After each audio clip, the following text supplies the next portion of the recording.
दोस्तों एम्स का नोटिफिकेशन यहाँ पे आ चुका है।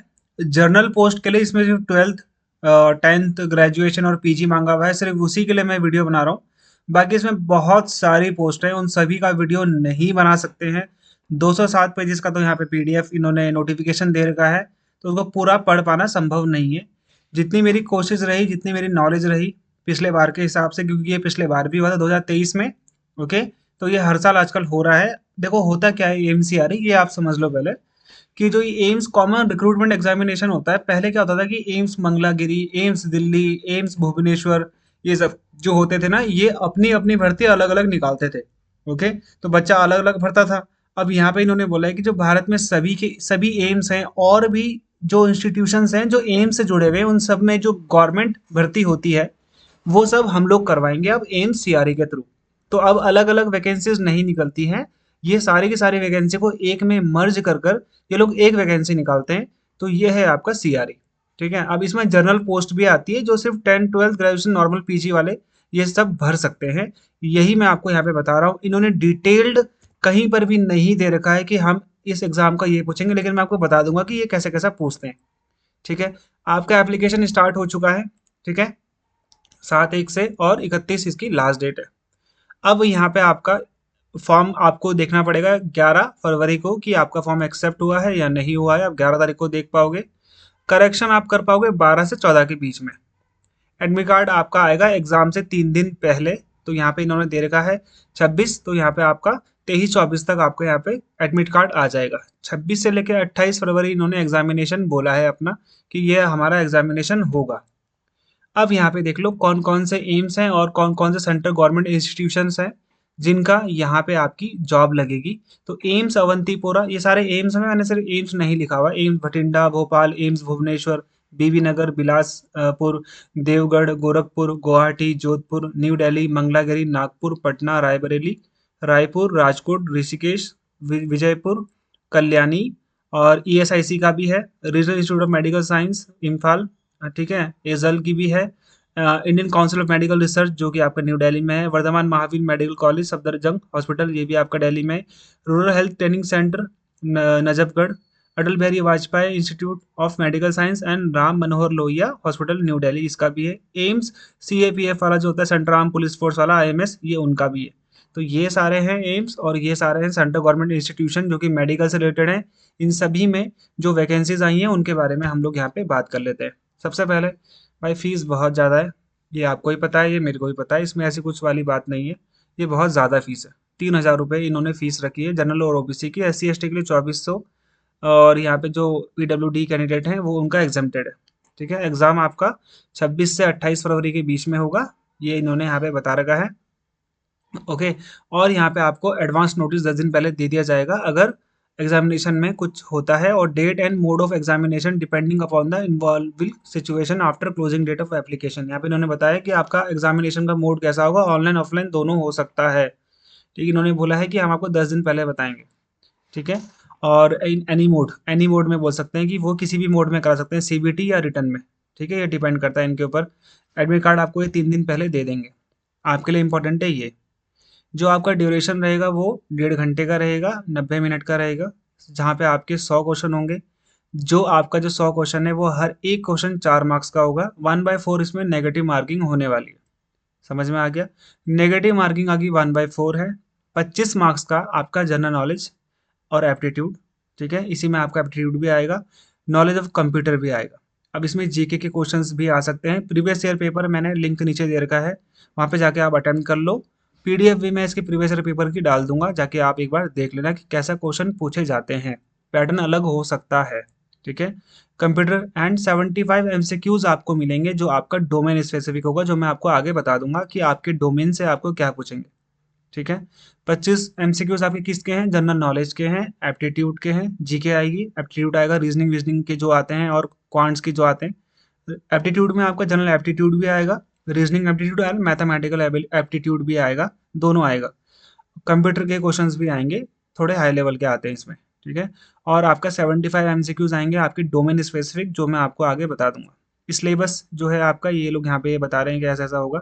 अब यहाँ पे आपके लिए इंपॉर्टेंट है कि जो ये आपके 5 सेक्शन होंगे, 5 सेक्शन में ये डिवाइडेड होंगे आपके पेपर। ठीक है, अब ये कैसे डिवाइड करते हैं मेरे को इसमें आइडिया नहीं है, क्योंकि 25 एमसीक्यूज इन्होंने बोले हैं किसके, general knowledge, aptitude, knowledge of computer के। 75 एमसीक्यूज आपके डोमेन स्पेसिफिक आएंगे, तो मेरे हिसाब से यहाँ पे 2 ही होना चाहिए सेक्शन, लेकिन उन्होंने बोला है कि 5 सेक्शन में हम लोग डिवाइड करेंगे अगर ऑनलाइन करवाते हैं तो। 18 मिनट के ड्यूरेशन का हर एक सेक्शन आपका यहाँ पे होने वाला है। ठीक है, और यहाँ पे आपका एक सेक्शन में आपके 20 क्वेश्चन होने वाले। ठीक है, हर सेक्शन में आपके 20 क्वेश्चन होंगे, 18 मिनट आपको मिलेगा। ओके, 5 सेक्शन होंगे, एक सेक्शन एक ही बार खुलेगा और जब उसका एंड होगा तभी आपका दूसरा यहाँ पे सेक्शन खुल पाएगा। ओके, इसमें कोई ऐसी चीज़ है नहीं, है ना। तो ये चीज़ आप लोग यहाँ पे ध्यान देना, ये आपके लिए इंपॉर्टेंट है कि 5 सेक्शन में होगा अभी तक जैसा ये बोल रहे हैं। ओके, मैं जैसे ये लिखा हुआ है नोटिफिकेशन में आपको वही बता रहा हूँ, इसमें कुछ चेंज करते हैं ये इन पे डिपेंड करता है। ओके, अब ये इन पे डिपेंड करता है क्या करता है क्या नहीं करते। 18 मिनट का यहाँ पे एक ड्यूरेशन का आपका यहाँ पे क्या हो जाएगा, आपका एक सेक्शन 18 मिनट के ड्यूरेशन का होगा। ओके, 1 बाय 1 आएगा, 90 मिनट का ड्यूरेशन होगा, और आप तभी देख पाओगे जब आपका एक सेक्शन खत्म होगा, यानी कि 18 मिनट पूरे होंगे तभी दूसरा होगा। जैसे बैंकिंग में होता है आपका, है ना। तो आपका जो सेक्शन है जब आपका वो टाइम खत्म हो जाएगा तो आपका ये पूरा का पूरा एग्जामिनेशन पेपर पूरा अपने आप ही ये ऑटोमेटिकली ये आपका क्या हो जाएगा, सबमिट हो जाएगा जब आप इसे कर लोगे। ये चीज़ आपको यहाँ पे ध्यान देनी है। ओके, आप एक्टिव पार्ट, तो यहाँ पे access to visible active part to view answer will be disable after lapse of set duration. आपके जो सेट की ड्यूरेशन है, अगर वो हाँ चली गई, 18 मिनट आपके हो गए, तो आप उस सेक्शन के नहीं देख पाओगे, क्वेश्चन आंसर जो भी ये बोल रहे हैं डिसेबल हो जाएगा ये। तो आपको उस 18 मिनट में रहते हुए ही अपने उस सेक्शन में जिसमें आप काम कर रहे हो वो आपको वहाँ पे आंसर्स वगैरह जो भी आप देख रहे हो आपने जो मार्क किए हैं वो देखना होगा, नहीं तो वो अपने आप ही सबमिट हो जाएगा। अब ये जो पोस्ट है आपकी, ये वो पोस्ट है जो आपका किसके लिए है, पीजी वालों के लिए है। असिस्टेंट स्टोर ऑफिसर 18 से 35, इसमें यहाँ पे मांगा गया है, पे लेवल 7 है, डिग्री आपके पास होनी चाहिए, पोस्ट ग्रेजुएट डिग्री भी आपके पास होनी चाहिए। ठीक है, इसमें जो आपका 75 मार्क्स का आएगा वो आपका स्टोर रिलेटेड आएगा, या फिर आपका जो आपका ग्रेजुएशन रिलेटेड वो आएगा। ठीक है, स्टोर रिलेटेड जो आपका होता है। ओके, मांगा तो इसमें इन्होंने सिर्फ पीजी और डिग्री है, बट इन्होंने सब कुछ दे दिया यहाँ पे। जूनियर स्टोर ऑफिसर और स्टोर कीपर का भी वही है, आपका स्टोर से रिलेटेड संबंधित आएगा, मटेरियल मैनेजमेंट संबंधित क्वेश्चन आएंगे, स्टोर कीपर का भी वही आएगा। ये आपका 3 पोस्ट है जिसमें आप अप्लाई कर सकते हो पीजी वाले। नेक्स्ट पोस्ट है आपकी ग्रेजुएशन वालों के लिए, असिस्टेंट एनएस, है ना, असिस्टेंट एडमिनिस्ट्रेटिव ऑफिसर। देखो मैक्सिमम, अब मैं यहाँ जो आपको पोस्ट दिखा रहा हूँ ना, ये हर एम्स के अलग अलग भी हो सकती है एज वाइज। मैंने आपको यहाँ पे इन जनरल बता रहा हूँ, इसके लिए आपको पूरा का पूरा नोटिफिकेशन ढंग से पढ़ना पड़ेगा एक बार।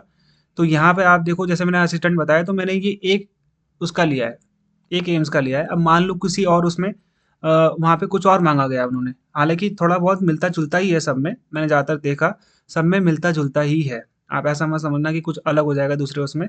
तो जिससे मैंने लिया है उस एम्स में ये मांगा गया है, और यहाँ पे ज़्यादातर में सेम ही है।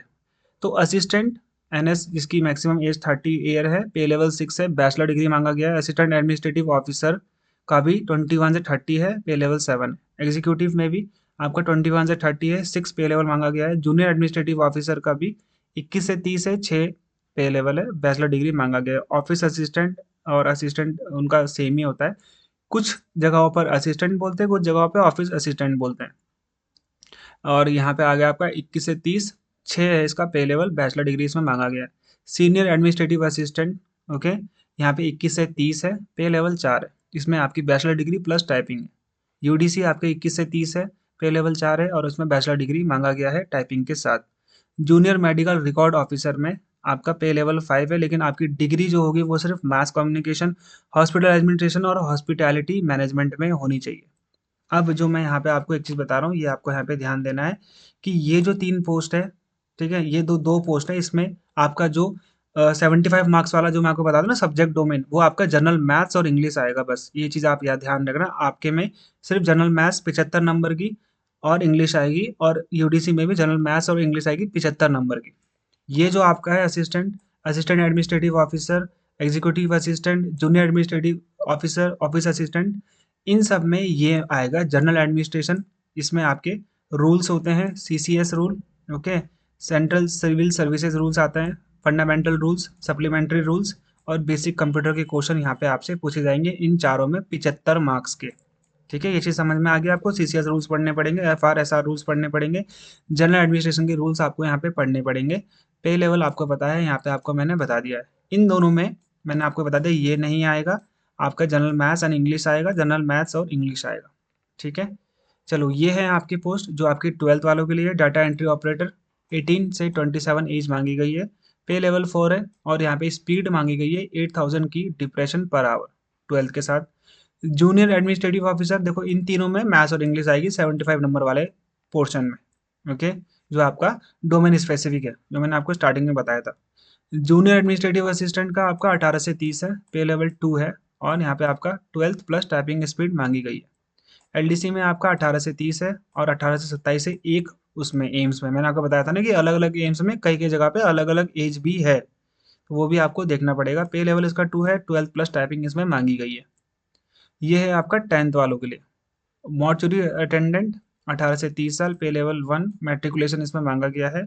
इसमें डोमेन स्पेसिफिक आपका नॉर्मली जो आता है वही आएगा, जो आपका इंग्लिश हिंदी रहता है। ओके, हिंदी तो नहीं आएगा, इंग्लिश ही आएगा, बेसिकली मैथ्स आएगा। एमटीएस में आपका एक उसमें 35 भी था, किसी उसमें 30 भी था, तो पे लेवल 1 है। ऑफिस अटेंडेंट ग्रेड 2 में आपका 30 ईयर्स तक मांगा गया है और पे लेवल 1 है, मैट्रिकुलेशन मांगा गया है। ऑफिस या फिर स्टोर अटेंडेंट जिसे हम एमटीएस ही बोलते हैं, इसमें 30 साल मांगी गई है, पे लेवल 1 है और इसमें मैट्रिकुलेशन मांगा गया है। अब यहाँ पे ये बोल रहे हैं कि जो ये पोस्ट है ये एम्स ने जो पार्टिसिपेट कर रही है इस एग्जामिनेशन में, उन्होंने यहाँ पे ग्रुप करके हमको भेजी है। ठीक है, ये पॉसिबिलिटी हो सकती है कि यहाँ पर कुछ ग्रुप्स में एक्सपीरियंस मांग ले।